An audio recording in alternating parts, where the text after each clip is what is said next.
Salut à toi, ô peuple bien-aimé. Je suis de France, hein. Faut pas rêver, je n'ai pas changé d'avis. Bon, aujourd'hui, mon fil d'actualité il était excellent. Et éclaté par la qualité des informations qui circulent, puis par la prise de conscience dont vous faites preuve, la plupart, là, ça fait bien plaisir. Je parle pas des papas, c'est désespéré. Mais les autres, bien, bien, bien, franchement bien. Alors, bon, évidemment, ce qui vous tarabuste, c'est ce qui concerne la santé, c'est bien normal. Bon, alors, vous avez les chemtrails, c'est là, toujours, c'est assez présent dans vos esprits. L'information circule bien au niveau des petites saloperies génocidaires, c'est sympa. Vous avez les vaccins aussi, avec le flux dont on se demande la raison, la raison profonde d'exister, mais la raison d'être, quoi, en fait. Et on s'aperçoit qu'il y a peut-être une volonté de modifier le génome avec, vous voyez, c'est bien, quoi, de vous faire dégénérer vos gosses, quoi. Alors, un truc de fin du monde dans leur tête de malade, vous voyez, c'est rien de surprenant. Quand j'étais petit, on me disait, ah celui-là, putain, il est tellement riche et tellement puissant, il fait la pluie et le beau temps. Ah, il fait la pluie et le beau temps. Ça, c'était un vieux rêve, puis un vieux concept. Mais c'est devenu une réalité. Ça s'appelle HARP, H-A-A-R-P. Pas mal d'entre vous le connaissent. Bon, on peut imaginer, vu l'état de tension qui règne dans le peuple français, qu'on va nous faire un petit hiver bien rude, bien longuet, bien froid, de façon bien neigeuse, de façon à ce qu'on limite nos déplacements, qu'on n'ait pas envie d'aller trop foutre la merde dehors, puis qu'on reste bien chez nous à bouffer du gaz de Suez, vous voyez. C'est bon pour les actionnaires, ça. C'est bien de faire la pluie et le beau temps, c'est gagnant sur tous les tableaux. Voilà, on s'aperçoit que notre bouffon de service a été convoqué à la maison mère, là, il va peut-être se faire remonter les bretelles, parce que bon, 15%, et puis bon, parfois il est parti aux ordres, quoi. Hein, il va nous revenir tout tonique, tout content d'avoir été quelqu'un quelque part, voilà, au siège social, bon, on l'accepte encore un peu, en attendant la succession. Voilà, donc on se marre parce qu'il est incapable de faire quoi que ce soit pour son peuple, mais bon, il va le représenter ailleurs, quoi. C'est vachement crédible. Puis pendant ce temps-là, les gens, bah, ils regardent la marionnette se déplacer, puis ils ne voient pas la réalité. Vous savez qu'en période de Noël, nos petits sous sont très appréciés par nos élus, ceux qui sont censés s'occuper de nous, c'est-à-dire ceux qui nous laissent en gros crever dans les poubelles ou dans des cartons, qui nous disent qu'au-dessous du seuil de pauvreté de 800 euros, voilà, c'est le seuil de pauvreté, alors qu'ils nous en donnent que 400 par mois pour survivre pour pas mal d'entre nous. Hein, donc on est à la moitié du seuil de pauvreté, on est au sous-sol, vous voyez. Mais pendant ce temps-là, parce que ces gens-là, quand même, ils s'occupent de nous, hein, donc ils méritent de la patrie, eux. Ah ouais, eux, ils méritent vachement. Hein. Donc ils se partagent des millions, je crois que c'était une vingtaine de millions d'euros de primes de Noël, vous voyez. Bon, il y a le tableau, il y a la photo sur ma page, hein, pour ceux qui veulent savoir. Et c'est sympa, quoi. Ouais. Des petits 20 000 euros la tête, quand nous, on en est à se battre pour avoir un petit billet de 100 euros à mettre chez leur copain Leclerc pour gâter nos gosses, quoi. Ouais. C'est marrant, hein. C'est marrant. Voilà, alors ça a branché les gens. Bon, les gens ont compris aussi l'Europe et Monsanto, c'est bien. On est représenté par des mecs qui gagnent 20 000 euros par mois ça c'est officiel, hein. Plus la partie iceberg, pas mal de thunes pour nous trahir en permanence et nous vendre aux ricains. Donc là, ben, Monsanto est toujours là, évidemment, et on a des produits OGM qui viennent d'être acceptés, malgré la toxicité reconnue partout et malgré le dégoût des peuples pour ces bestioles. Ouais. Par contre, pour aller foutre en taule un petit agriculteur bio, s'il a fait ses propres graines, ça, il n'y a pas de souci, quoi. Bon, bah, les gens y croient, quoi. C'est sympa. Alors, toujours dans la série Les laboratoires qui tuent, les génocides permanents du petit peuple français, qu'on ne sait pas par qui sont les gros vilains, mais enfin moi j'en ai une petite idée quand même. Ils sont en train de nous, vous savez, ils nous balancent des chemtrails, des morgellons, des tas de maladies déjà. Mais comme bon, ça reste quand même limité, il faut faire mieux. Et puis il faut vendre du vaccin. Alors on est en train de manipuler des souches du H7N9, qui serait, oh que ce serait très méchant comme truc, pour le rendre génocidaire vis-à-vis de l'humain, en gros.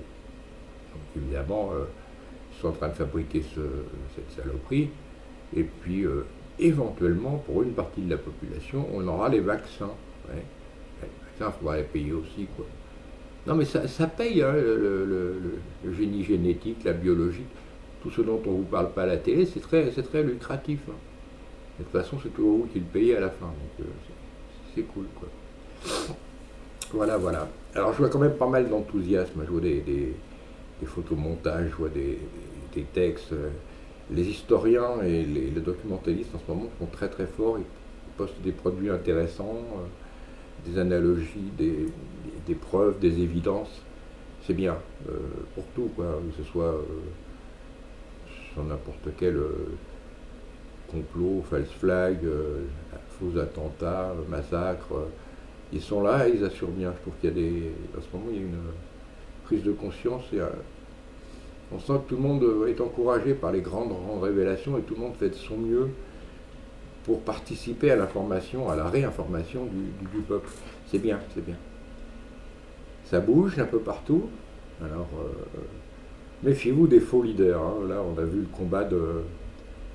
combat des ArcelorMittal, des Madran, je sais pas, c'est les mêmes, hein, Florent, je sais pas, c'est les mêmes, avec les mêmes délégués syndicalistes. Et on a vu que, en soutien de la politique gouvernementale, les syndicats ont laissé tomber un petit peu leur monde. Et puis on s'en doutait, parce que les journalistes qui n'ont pas l'œil dans leur poche avaient focalisé, avaient zoomé sur la poignée de main de franc-maçon entre le Reichsführer de la patrie, là, de la dictature qui s'installe, et le délégué syndical. Et le délégué syndical, il vient d'être remercié en étant tête de liste du PS.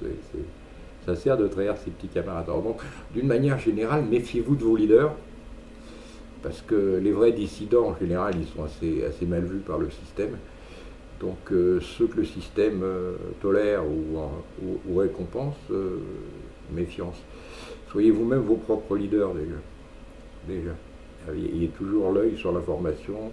Ne suivez pas moutonnièrement un tel penseur ou un tel manipulateur de masse. C'est pas ça le but du jeu. Vous ne vous libérerez pas en changeant de marque de président. Hein. C'est pas de changer de petite culotte qui rend plus intelligent. Donc il faut rester vigilant, quoi. Et puis surtout, il faut vous fédérer. Moi, ce que je vois de l'extérieur, c'est qu'il y a des gens qui font des actions, alors certaines assez viriles, vigoureuses, et d'autres très timorées, très officialisées, coup de tampon, très syndicales. On les met où nos camions, monsieur le préfet? Là, d'accord, ok.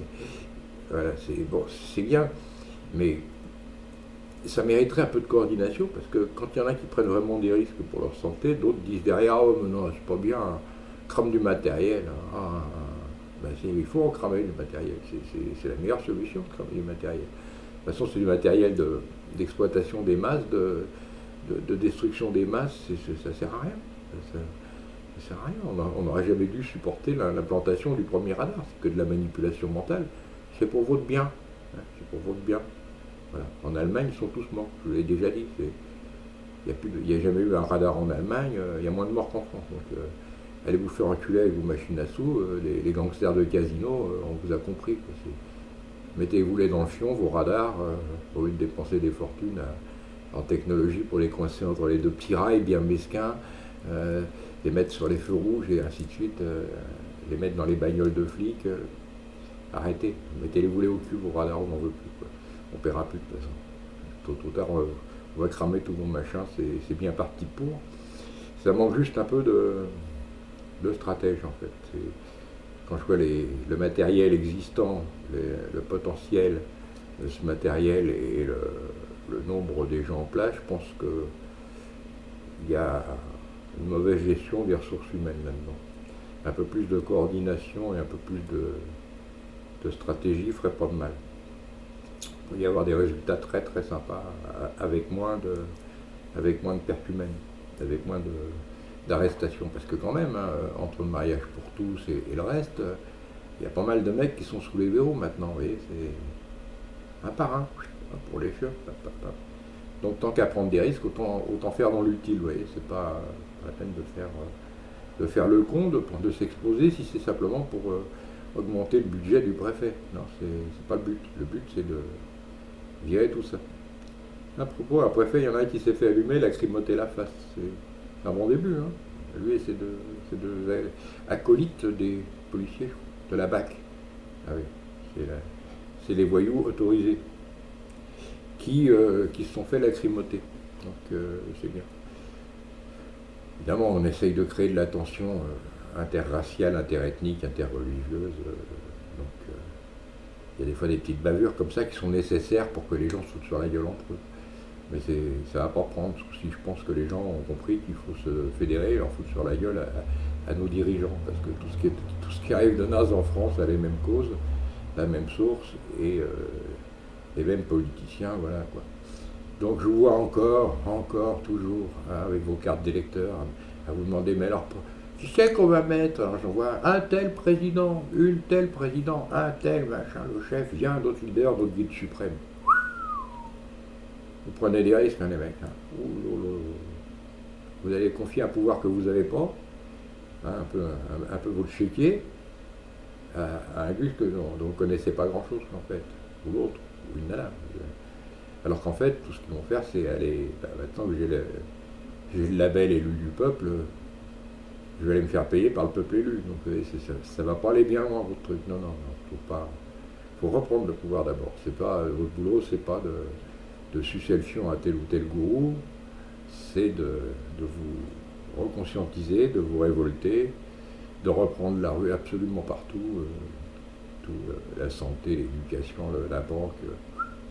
C'est vous les patrons, c'est pas les vendeurs de t-shirts, non, c'est vous, c'est chacun d'entre vous qui est le patron. Donc arrêtez de vous faire des gourous à tous les coins de rue. Les vrais gourous, ils sont morts en général, ils se prennent une balle dans la nuque avant de déranger. Donc arrêtez de vous trouver des fausses idoles à tous les carrefours. Fédérez-vous, trouvez-vous un réseau de chefs, mais de chefs stratégiques, pas des chefs idéologiques. Pensez par vous-même, ce sera déjà un gros progrès. Et puis, méfiez-vous bien, quoi, parce que c'est pas la peine d'aller s'exposer, de faire une révolution, si c'est pour se retrouver comme après 68 ou comme après 1789, pris en levrette par les mêmes. Non, la Squeezie, c'est la bonne. Bon, faut la faire vite parce que de l'autre côté, je vois qu'ils s'énervent hein, quand on les voit tripoter les vaccins comme ça, quand on les voit officialiser les chemtrails comme de la géo-ingénierie et tout ça. Bon, le génocide, il est pas loin. Hein. Si on vous a désarmé, de toute façon, s'il n'y a pas d'armes en France, c'est pas un hasard, c'est qu'on a l'intention de pouvoir vous tuer sans défense. Il n'y a qu'à voir l'autre côté de l'Atlantique, au siège social, là, ils sont en train de désarmer, ils font tout pour désarmer le peuple. On a déjà des mecs dans des camps de concentration, les camps FEMA, ça va pas tarder à arriver chez nous. Donc quand un peuple est désarmé, il peut s'attendre au pire parce qu'ils ont une façon de réguler l'espèce qui paraît assez antipathique personnellement. Donc c'est bien, d'un côté ça bouge, de l'autre côté je vous appelle à plus de cohésion parce que vous aurez toujours le temps de vous chipouiller après si vous êtes un peu plus à gauche ou un peu plus à droite que celui qui est à gauche de la droite ou à droite de la gauche, vous voyez. Vous aurez toujours le temps de vous branler comme ça sur des théoriciens morts et enterrés depuis avant-guerre. Pour l'instant, ce qu'il faut, c'est virer ceux qui vous prennent pour des esclaves, quoi.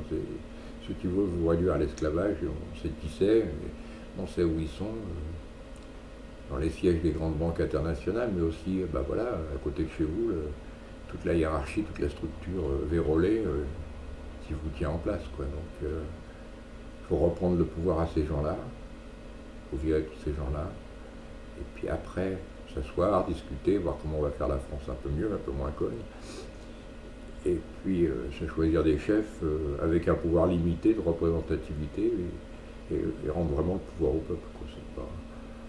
Et donc, évidemment, comme il y a des chefs, il y a des égos. Et les égos créent de la division. On suit machin, ah bah non, moi je suis l'autre, ah bah non, non, moi je suis telle théorie, ah bah moi je suis l'autre. Et donc, finalement, ça divise vos forces. Donc, parlez entre vous, vous verrez bien que tous ces détails idéologiques que vous croyez défendre, en fait, c'est de la dope qu'on vous a mis dans la tronche. J'ai mis une petite photo là, ce matin sur mon canard, où vous voyez une missionnaire de Tsahal avec ses deux petites couettes, et puis ça s'ébille pour récolter des dons pour soutenir l'armée. Et juste à côté, vous retrouvez la même photo, pratiquement, qui a été faite par les SS ou les nazis, je sais pas. Je pense que c'était encore les nazis à l'époque, de la photo qui demande à soutenir le peuple allemand. Vous voyez, donc avec la même nana, avec des petites couettes pratiquement, à un poil près. Et donc, on s'aperçoit qu'il n'y a pas tellement de différence. Je pense que les Gazaouis me démentiront pas. Je pense qu'il n'y a pas tellement de différence entre le concept de la race supérieure et celle du peuple élu, vous voyez. De toute façon, c'est dans ton cul, dans ta gueule. Et nous, on n'en a rien à branler de tout ça. On veut écrire demain, on veut réécrire aujourd'hui, on veut écrire demain. Les vieilles histoires, les vieilles recettes, ras le cul, ras le fion, ça prend plus. Donc allez vous faire tous foutre. On va reprendre le pouvoir, nous, le peuple, et on va décider l'avenir pour les gosses qu'on a fait, sans vos chimistes, sans vos manipulations de masse de téléviseurs, sans vos publicités, sans tout ça. On va reconstruire la France avec une vraie culture, avec un vrai projet de redéveloppement, de redéploiement. On va savoir faire. Voilà, parce qu'on n'est pas tous si cons que ça, d'après ce que j'ai vu sur mon fil d'actualité. Il y en a qui ont déjà bien compris plein de choses. Et, ben, merci à eux et bon courage. Donc on se retrouve dès que ça pète, hein, vous me faites signe, il n'y a pas de souci, je suis encore là. Hein. On a besoin d'un stratège, d'un chef, d'un leader, d'un balayeur éventuellement pour les bouts de verre cassés, vous me faites signe, il n'y a pas de souci.